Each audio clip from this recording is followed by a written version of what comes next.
अस्सलाम वालेकुम। आज हम बनाएंगे स्ट्रॉबेरी शेक। और स्ट्रॉबेरी शेक बनाने के लिए हमें सबसे पहले लेंगे स्ट्रॉबेरीज़।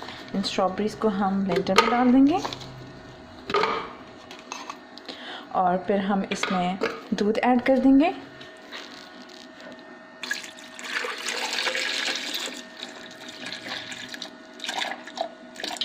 उसके बाद हम इसमें चीनी ऐड कर देंगे।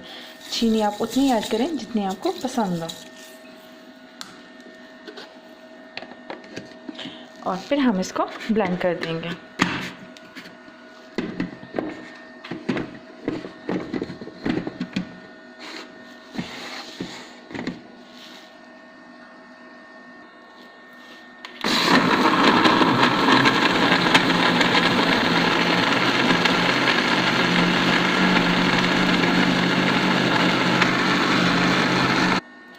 और हमारा स्ट्रॉबेरी शेक बिल्कुल तैयार है।